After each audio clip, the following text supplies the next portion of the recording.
Okay, YouTube Nation. I think no, looks like this is starting a whole new video. So I'm gonna have to somehow splice these two videos together. I don't know, I'll try to figure something out, or you'll have to see this being part 2 of the takedown and removal. Anyway, to get down to it, I had no choice but to remove the alternator out of the car. It was too difficult to do it in there because unfortunately the tools that I have, that kit over there that I bought, will not work because as you can see here, that little tiny hole is worthless. You know, you should be able to put a wrench into the center so that you can clamp down the shaft that, you know, that holds all the internal components, and then from the top, using this gadget, there it is, with your wrench, you should be able to hold down the center and take it off and put it on. As it is, I couldn't do that, so I had to do it the old-fashioned way with a screwdriver in here. And I did do a little damage internally, but it's not affecting. See that? You can see the scratches inside. Luckily, it didn't seem to mess up the shaft, the stator, or that fan. Not much, that is. For what it's worth, maybe I'll get the life of the alternator itself fully. Anyway, so here we go. So now it's the installation. Before I get to it, let me show you the old one. Here is the old one, really crappy and so forth.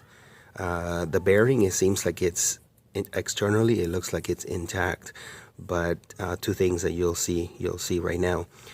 All the gunk was in the center there when I took the cap off, like I said in the first video, in the first part of the video, that is. But one thing to note is when I tried to free spin this one, you know, as you may have read in other videos or so forth, this center part should be able to spin backwards, but forwards it should grab. Well, the old part is completely seized. This you know, just like any other solid pulley. I tested it and I couldn't even move it. This one I was able to move by clamping down the center. And let me see if I can even do it like this. Well, with one hand it's kind of difficult, but yeah. Anyway, I'd have to use both hands to do it. But this one, the new one, free spins. There it is a little bit. See? But this one, with both hands, I couldn't get it to spin. Okay, that's one thing that tells me this one is messed up. The other is, look at the half scratch on there. As it spun, it scratched the face of the alternator. And that, instead of the bearing, I think that was what was making all that nasty noise, chirping, grinding noise, pain in the ass. Luckily, it didn't seem to damage the screws here or anything like that. Yeah, you know, it's grooved in nicely. But the other thing I noticed when I put these two side by side is, notice the new one. It has a nice lip on it. You know, maybe, I don't know, probably about 3 mLs. This one probably has 2. Takes away from that bit of space that it requires. But also this one, I noticed when I spun it freely in here, when I spun it here, it was going like this, sideways. Very, very subtle, but enough that it would probably grab this guy. I thought it was a shaft that I might have bent, but I didn't. The shaft is nice and smooth. Anyway, So what I'm going to do now is install the new one. I'm not going to be able to torque it to spec. I believe, if I'm not mistaken, I think it was 65 foot-pounds. But you know what? What can I do? I'm going to try to make it as tight as I can. I am going to, my torque wrench over there in that red thing, I'm going to try to put it on and torque it as best as I can to see if I can actually make it to 65. But I don't want to ruin that fan anymore internally. I'm going to try a little bit, we'll see. But from what I've read online from Gates themselves, said that it always constantly spins, the belt is constantly pulling it in the tightening method, so it shouldn't really get loose on us. So anyway, here goes nothing. Oh, by the way, so when I took it apart, if it helps those folks out there, it is a very, very tight spot, just like, oh crap, there we go. I have to get the flashlight. Oh. Here we go, that's better. Sorry, 1 second. Flashlight, okay. Anyway, so it is a very, very tight spot there. Taking it out right from above the AC compressor. And then the wheel well half skirt here, I literally had to move that too to gain this space right here. So just to let you know, you may have to do that as well. That is this skirt right here. See if I can carefully pull it down without tearing it. Anyway, it goes like this. Okay, there it is. It goes like this, so that I have to pull over and bend over the, carefully bend it over the rotor, so it can stay up there, and there's your space. Or I guess if you don't care, it can hang here and you can still get inside that space right there. Okay, hopefully that helps. The installation is just as the removal, just backwards, and it is a little tedious. Hopefully you have the right tools.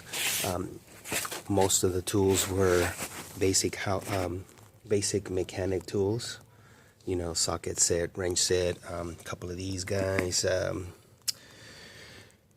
I guess if you have some questions, please feel free to go ahead and respond or post a comment under the YouTube.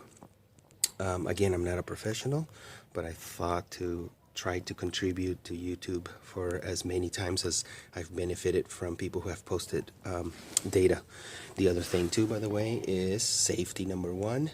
Notice how I have a jack stand and my hydraulic jack. Okay, safety number one. Okay, be careful when you're working under the car. What else? If I remember any other details, I'll put it in the description below the video. There's another bracket that I have to put in for the AC compressor. Anyway, so good luck with your project. I hope you get lucky with your alternator that would have the proper hole in the center for you to grip it. Oh, you know what, real quick, I'll show you. So, get this out of the way. Great, now I got it installed already.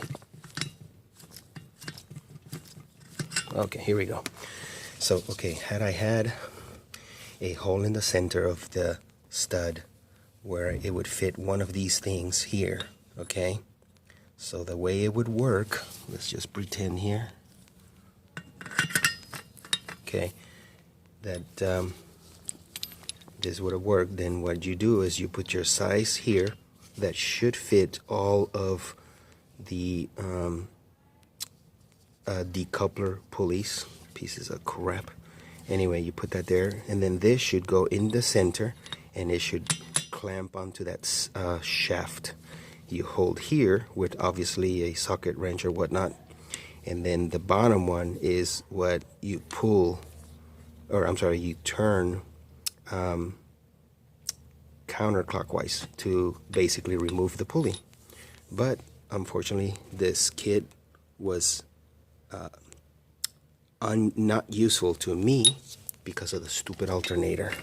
The only thing Out of that $122 kit, the only thing I was able to use was this stupid little thing right here, size 17, that fits right onto that deal, which means for this particular alternator I could have used any size 17 hex to put it on the center, screwdriver in here, and taking it off. A hex wrench that could have cost me probably $5, so I'm really upset about that. So I'm considering actually returning that tool kit. I think O'Reilly's told me it was okay to return it if I couldn't really use it. So I don't know, something to think about. Anyway, I hope that's plenty of information for you guys at this point. Good luck, and hit me up with questions. Take care.